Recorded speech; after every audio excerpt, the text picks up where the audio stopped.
Yo tout le monde, c'est Lucas. Aujourd'hui on se retrouve pour une toute nouvelle vidéo et dans cette vidéo je vais vous faire une fiche d'élevage sur l'agame barbu. Le nom commun qu'on va donner à cet animal, c'est l'agame barbu. Donc pourquoi barbu? Parce que tout simplement en fait il a comme un semblant de, je vous mettrai une photo là à côté, un semblant de barbe en fait sous la gorge. En fait le nom scientifique il va dépendre de l'espèce qu'on va posséder en agame barbu, parce que oui, dans la famille des agames des agamidés, donc vous allez avoir 8 espèces de pogona dans la famille des agames. Donc je vais vous les citer. Donc en premier lieu vous allez avoir donc le pogona barata, le pogona henrilocemi que beaucoup de gens connaissent mais un peu moins que le viticeps, le pogona microlepidota, excusez-moi de la prononciation, le pogona minima, pardon, le pogona minor, le pogona micheli, le pogona nullarbor, pardon, et enfin le plus connu et que j'ai là derrière moi, le pogona viticeps. Donc c'est sur cette espèce là, donc le pogona viticeps, que nous allons nous concentrer aujourd'hui. Voilà. Donc pour ce qui est de la répartition donc, du pogona et des pogonas et des agames barbus en général. Donc la répartition de ces reptiles, donc c'est un animal qui vient d'Australie. Donc le pogona viticeps, puisque c'est sur lui qu'on va se pencher aujourd'hui, il vient du centre de l'Australie, donc du désert central australien, donc là où il fait très très chaud, ça cogne très fort. Donc le biotope, donc il vit dans forcément un milieu très aride. La durée de vie, donc dans la nature en fait c'est un animal qui va avoir beaucoup de prédateurs, parce qu'il faut pas l'oublier que c'est un lézard qui est insectivore et herbivore dans un sens, mais ça j'y reviendrai après pour le nourrissage. Donc c'est un animal qui est au plus bas de la chaîne alimentaire, donc qui se fait manger un petit peu par tout le monde. Et justement en parlant de cette durée de vie, le pogona viticeps, lui, dans la nature, il va vivre entre 3 et 6 ans, à cause justement de ce surplein de prédateurs qu'il y a en Australie. Et justement, en fait, ça va lui réduire considérablement son espérance de vie. Mais le pogona a développé, au fil des millions d'années d'évolution, a développé justement une caractéristique pour se défendre de ses prédateurs. Alors c'est pas qu'il est devenu plus gros, plus impressionnant, c'est pas ça. En fait le truc c'est que, je sais pas si vous connaissez cet instrument qui est la lime en fait, tout simplement. En fait dès qu'on passe le doigt sur la lime dans le bon sens des lames en fait, entre guillemets, ça n'arrache pas, ça ne fait rien. Et si on caresse la lime dans l'autre sens, et là ça va commencer à arracher des petits morceaux de peau, des choses comme ça. Et chez le pogona c'est exactement pareil. Si vous le caressez dans le bon sens des écailles, il va rien vous arriver. Si vous le caressez dans le sens inverse, là vous allez perdre la main entière. En exagérant, mais c'est ça. Et en fait, son système de défense dans la nature, ça va être justement ceci. En fait, dès qu'un prédateur va arriver par derrière et va l'attraper et va commencer à le manger comme ça par l'arrière, et ce qui va se passer en fait, dès que le prédateur va commencer à avaler sa proie, donc le pogona, par l'arrière bien sûr. Donc ce qui va se passer en fait, c'est que vu que les écailles sont très râpeuses en fait, dans la gorge en fait ça va lui racler carrément tout l'intérieur de la gorge. Donc ce sera impossible pour lui à avaler. Ses prédateurs sera obligé de recracher le pogona. Donc c'était la petite parenthèse sur la prédation. Et donc du coup on va revenir sur la durée de vie. Donc comme je vous le disais, de 3 à 6 ans dans la nature. Mais un peu plus s'il arrive à bien faire fonctionner son système de défense, ce qui à mon avis doit être simple pour lui parce qu'il n'a rien à faire, il n'a aucun effort physique à faire. Ensuite, en captivité, c'est un animal qui peut vivre entre 10 à 15 ans pour les plus âgés. Alors, pour ce qui est du comportement, donc le Pogona a un comportement de diurne, en fait, il est diurne, donc diurne, en fait, c'est le contraire de nocturne. Donc nocturne, pour ceux qui ne le savent pas, c'est qui vit la nuit, et diurne, c'est qui vit le jour. C'est pour ça que je dis que c'est le contraire. Donc il est solitaire et ne rencontre que d'autres membres de son espèce pour la reproduction ou sur certains lieux abondance de nourriture. Seul moment où il peut rencontrer un autre Pogona, c'est quelque chose qu'il faut que vous soyez bien en clair avec ça, même si dans les animaleries vous voyez des Pogonas tous ensemble, des groupes de jeunes ou même d'adultes, c'est très déconseillé de le faire parce que très vite on peut perdre des morceaux de doigts, des morceaux de queue, des choses comme ça. Donc c'est très... Faut éviter de le faire parce qu'ils chamaillent très très vite. Encore les jeunes pas trop, mais les adultes faut vraiment éviter de les mettre ensemble parce qu'ils vont se bagarrer pour aller se mettre au point chaud et donc du coup après ça va créer des territoires, tout ça, donc faut vraiment éviter, il peut y avoir des bagarres et ça peut aller très loin, donc vaut mieux éviter ce genre de choses. Voilà. Donc ensuite, après le comportement, donc on va passer à la maintenance en captivité.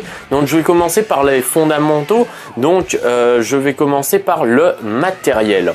Donc pour ce qui est du matériel, donc premièrement, dès que vous allez acheter avant d'acheter quoi que ce soit, il va vous falloir votre terrarium.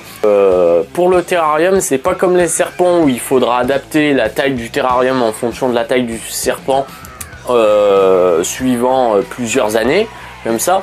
Les lézards, eux, ils peuvent se contenter de la taille adulte, même tout petit. Ils peuvent se contenter d'un terrarium pour les adultes, même dès qu'ils sont petits, en fait. Donc moi, c'est ce que j'ai fait. Donc pour les adultes Pogona viticeps, je vous conseille un terrarium de 120 cm de long par 60 de hauteur par 60 de largeur. Voilà.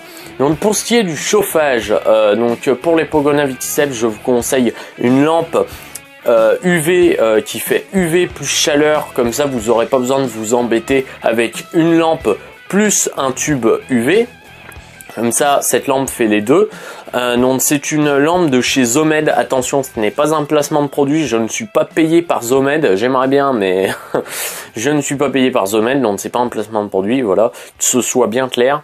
C'est une lampe de chez Zomed que je vous conseille, donc qui fait lampe UV plus chaleur de chez Zomed, et c'est la PowerSon en 160 watts.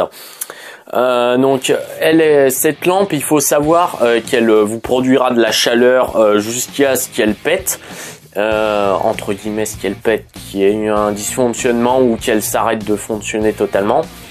Mais elle ne produira plus d'UV à partir entre 6 à 8 mois. Donc à partir de 6 à 8 mois, il faudra changer cette lampe UV, sachant que les PowerSon coûtent quand même assez cher. Donc pour ce qui est des éléments de chauffage et tout ce qui s'ensuit, donc il va falloir aussi un thermostat. Donc un thermostat, qu'est-ce que c'est pour ceux qui ne le savent pas? Un thermostat, en fait, c'est un appareil en fait qui va contrôler la température de votre lampe, par exemple, la température qu'elle va délivrer. Si vous voulez par exemple 35 degrés, et ben vous allez régler la température à 35 degrés. Voilà. Et moi, comme thermostat, je vous conseille la marque Abistad. Donc il y a plein de thermostats de cette marque là, je vous mettrai une photo ici. Extra que vous allez mettre au fond. Donc moi je préconise les copeaux de hêtre, donc pas en gros format comme j'ai là actuellement, parce que j'avais un sac de 20 litres qui me restait, donc du coup je me suis dit allez, on va balancer ça dans le terrarium et puis j'en rachèterai d'autres derrière. Moi pour tous mes terrariums dans ma batterie, bon, je mets des tout petits, des éclats de hêtre comme ça, des copeaux de hêtre, mais en vraiment tout petit, et comme ça, ça ne crée pas d'occlusion intestinale. Ne mettez surtout pas du sable à votre Pogona. Pourquoi? Parce que effectivement, d'un côté vous avez raison, c'est un milieu désertique, donc du coup il y a du sable, certes, je suis d'accord avec vous, il y a du sable, c'est un milieu désertique, d'accord, mais le sable, qu'est-ce qui se passe dès que vous allez à la plage? Le sable, ça s'infiltre de partout, ça va dans vos affaires, ça reste collé sur la serviette. Dès que vous rentrez au camping l'été, haha, les toiles de tente qui sont là par terre, vous ramenez plein de sable dedans, ça veut pas se barrer. Voilà, exactement. Le sable s'infiltre de partout. Mais partout, partout où vous allez, vous en avez du sable. Tout le temps, en permanence. Dès que vous êtes en vacances à la plage, vous avez du sable dans votre maison et vous en avez sous les pieds, dans les vêtements, machin. Donc ça s'en va pas, c'est quelque chose qui s'infiltre très rapidement et qu'on a vraiment du mal à se débarrasser. Et en fait, moi, ça m'est arrivé plusieurs fois que mon Pogona Viticeps, il s'en prenne dans les naseaux, en fait. Donc à partir de ce jour-là, j'ai complètement stoppé le sable. J'ai dit stop, on arrête parce qu'il y a trop de risques. En plus, j'ai déjà vu des cas où il s'en prenait dans les oreilles et entre le globe oculaire et la peau en fait. Donc c'est hyper dangereux mine de rien. Alors certes, vous avez des éleveurs qui vont vous dire que non, le sable c'est bien, machin, ça provoque pas d'occlusion intestinale. Certes, je suis d'accord avec ça, je ne le nie pas, je ne dis pas que c'est une mauvaise technique, mais faites quand même attention. Le mieux pour les animaux désertiques qui demandent du sable, au pire des cas, mettez du sable, mais nourrissez votre Pogona en dehors du terrarium. Et là, vous n'aurez pas d'occlusion et vous n'aurez pas de problème. Sauf le fait que le sable peut s'introduire dans les parties nasales et dans la bouche, entre les dents, tout ça. Et donc après, ça peut avoir des dommages collatéraux assez importants. Voilà, donc on a parlé du substrat. Ensuite, on va passer au décor. Donc après, le décor, c'est un peu vous qui voyez quoi. Moi, j'ai pas fait compliqué. J'ai mis une grosse pierre juste en dessous du point chaud pour que la pierre, la journée, elle emmagasine la chaleur et qu'elle la rejette la nuit. Ensuite, à côté, j'ai mis une pauvre branche de vigne que j'ai récupérée, que j'ai nettoyée à fond, machin. Et juste à côté, dans le même alignement, j'ai mis une plante grasse, ce qui fait un petit peu désertique. Voilà, c'est vrai qu'après, dans le désert, il y a plus des branches, des cailloux, des petites plantes grasses, des choses comme ça. Donc voilà, c'est un élément assez simple et c'est pas très compliqué. Après, c'est à vous de voir, c'est comme vous voulez. Voilà. Ensuite, maintenant, on va passer, donc j'ai terminé la partie du matériel qu'il faudra avoir obligatoirement pour avoir un Pogona. Ensuite, pour ce qui est des températures, donc dans le terrarium, il va falloir 35 degrés au point le jour. On va passer à l'étape du jour. Donc la température le jour, donc 35 degrés au point chaud et 27 au point froid. Donc pourquoi 35 degrés? Il y en a qui vont vous dire non, c'est pas vrai ce qu'il dit, c'est 45, c'est 40-45 degrés. Alors moi je vais leur répondre, les gars, 40-45 degrés c'est beaucoup trop pour un Pogona. Pourquoi? Parce que le Pogona dans le milieu naturel il sort que le matin dès qu'il fait un peu moins chaud et le soir à la nuit tombée dès qu'il fait beaucoup moins chaud pareil. Et les températures à ce moment là sont entre 30 et 35 degrés. Donc c'est vrai que à ces alentours là vaut mieux le laisser à 30-35 degrés toute la journée au point chaud et comme ça au moins vous n'aurez pas de problème, parce que si vous montez votre thermostat à 40 degrés, le souci c'est que vous allez avoir un apport en économie d'énergie, qu'est-ce que je raconte, en puissance qui va être énorme et donc du coup vous allez perdre de l'électricité pour rien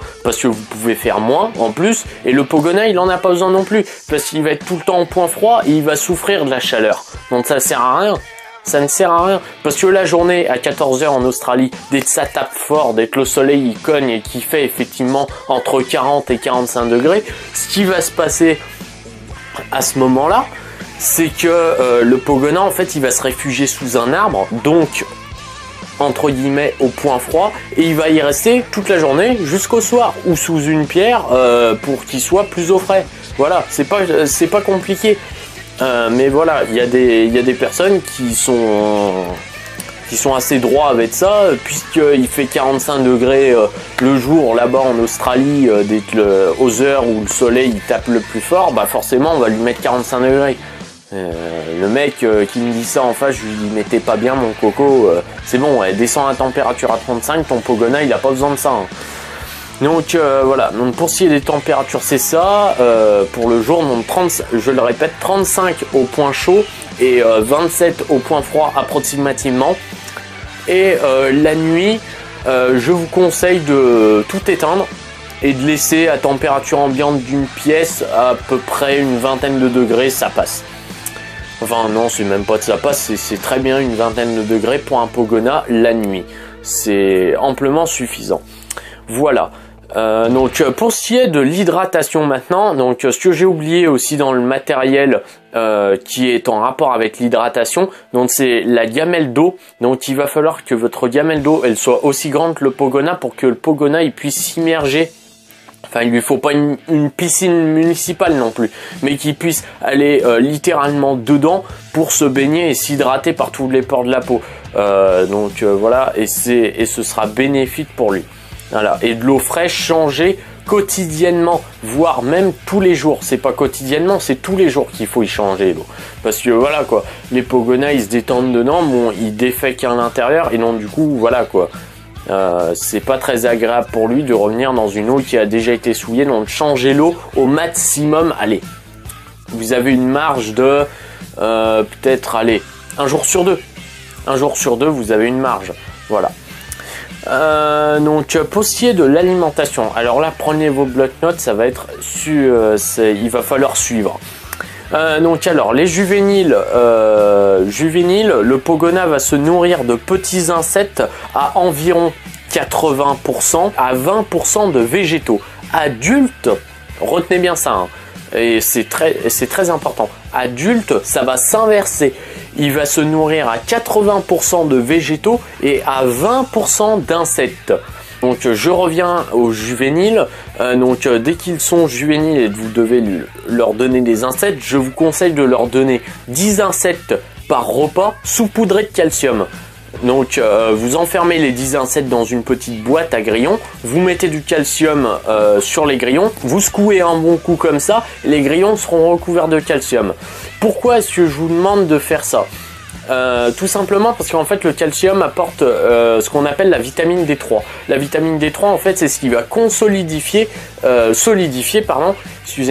les os de votre Pogona. En fait c'est ce qui va lui permettre d'avoir une croissance correcte et d'éviter, si jamais il tombe d'un caillou ou quoi que ce soit, de se faire mal et de se briser un os par exemple. C'est comme nous, dès qu'on est petit on nous demande de manger du fromage, des produits laitiers, tout ça. En fait c'est parce qu'il y a du calcium à l'intérieur et ça va consolidifier nos os en fait. Et bah pour le Pogona c'est pareil. Donc les parents, si vous avez des enfants qui veulent un Pogona et qui en ont déjà un mais qui veulent pas manger de produits laitiers, donnez-leur cet exemple là. Je pense qu'ils seront ravis après de manger du fromage et des produits laitiers, hein. Voilà, comme ça au moins c'est clair. Voilà, donc ça c'est pour le calcium. Donc ensuite adulte, vous n'avez plus besoin de leur donner de calcium. C'est comme nous, à un moment donné le fromage on arrive moins bien à le digérer. Pareil pour les produits laitiers, tout ça. Donc il faut éviter de leur donner du calcium. On raye ça de la liste carrément. Et on passe à 80% de végétaux et 20% d'insectes. Donc comment est-ce que vous faites pour passer à ce stade? Et ben des petits, en fait des juvéniles, vous allez les habituer à manger des végétaux. Donc vous allez leur donner 10 grillons comme j'ai dit et une gamelle de végétaux à côté. Et ensuite dès qu'ils sont adultes, vous allez leur donner 5 grillons. On va faire ça comme ça, d'accord? Donc 10 grillons dès qu'ils sont juvéniles, une petite gamelle de végétaux. Ensuite dès qu'ils sont adultes, une grosse gamelle de végétaux et 5 grillons. Voilà, et comme ça au moins vous aurez votre pourcentage à peu près correct. Ce sera jamais à la virgule près, mais ce sera déjà ça. Voilà, donc ensuite je vous parle d'insectes depuis tout à l'heure, mais vous savez pas quoi forcément donner à votre Pogona viticeps. Donc ce que je préconise moi, donc pour les juvéniles, c'est que vous leur donniez par exemple 10 grillons comme j'ai dit précédemment saupoudrés de calcium. Donc des grillons, c'est des tout petits insectes que vous trouvez en animalerie. Après bien penser à adapter la taille de vos grillons. Il y a plusieurs tailles en animalerie qui vendent. Bien adapter la taille de vos grillons à la taille de votre animal, parce que si vous lui donnez un grillon gros comme ça et que la tête de votre animal elle est encore plus petite, ça servira à rien. Voilà. Donc vous lui donnez ça dès qu'il est juvénile et ensuite adulte vous pouvez varier l'alimentation comme vous voulez. Donc toujours en donnant raisonnablement, bien sûr. Donc soit vous restez sur le grillon, soit vous partez sur le criquet. En gros, un criquet c'est ça. C'est un espèce de grillon x10. Voilà, en quelque sorte, en plus grand. Et ensuite, qu'est-ce qu'on va avoir d'autre? On va avoir aussi les blattes. Donc, c'est des animaux, je pense que tout le monde connaît les blattes. Et après, ce qu'on peut lui donner aussi, mais ça c'est vraiment à éviter parce que ça provoque de la constipation, c'est les vers de farine et les vers moriaux. Donc c'est des gros vers comme ça qu'on peut lui donner en guise de friandise, je dis bien, parce que ça provoque de la constipation et les pogonas en général ils raffolent de ça. Donc si on peut éviter de lui donner de ce genre de friandise, vaut mieux éviter. De la fréquence de nourrissage. Donc pour les juvéniles, donc c'est une fois tous les jours tous les aliments que je vous ai donnés pour les juvéniles. Et pour les adultes, c'est une fois tous les 2 jours. Voilà. Ah oui, c'est vrai aussi que je n'avais pas parlé de la reproduction. La reproduction, j'ai pas envie d'en parler pour la simple et bonne raison que, en fait, tout simplement, c'est que je n'ai encore jamais fait reproduire ma Pogona viticeps avec un mâle Pogona. Et en fait, si vous voulez, pour l'instant, ce n'est pas un projet qui me vient à l'esprit. J'y pense de temps en temps, je me dis, tiens, peut-être que dans quelques années, ce serait bien de la faire reproduire. Elle a l'âge de se faire reproduire, parce que là, elle a 4 ans actuellement. Donc, elle a l'âge d'être en reproduction. Mais pour l'instant, c'est pas quelque chose qui est à venir. Et le jour où je ferai de la reproduction avec mon Pogona, je vous ferai une vidéo spéciale reproduction sur les Pogona viticeps. Là, je vous ai montré tout ce qu'il faut en basique pour le Pogona dans cette vidéo. Je vous ai démontré dans cette vidéo et j'attaquerai une vidéo sur la reproduction uniquement basée dessus le jour où j'aurai reproduit au moins 1 ou 2 fois mon Pogona, mais pas avant parce que j'ai pas envie de raconter des conneries, même si je vais me renseigner chez des professionnels, tout ça qui me valide les informations, que ça a été prouvé scientifiquement. J'ai pas envie de dire de conneries et j'ai pas envie de passer pour un con près de vous, donc voilà. C'est pour ça que je n'ai pas fait la partie reproduction dans cette vidéo, mais je vous consacrerai peut-être un jour une vidéo spéciale reproduction sur les Pogona viticeps. Voilà. Voilà tout le monde, j'espère que cette vidéo vous a plu. N'hésitez pas à laisser le pouce bleu, à partager de partout sur les réseaux sociaux, sur internet. Vous me défoncez cette barre de like, vous la défoncez, vous mettez des pouces en l'air, ce sera génial. Des commentaires aussi plein.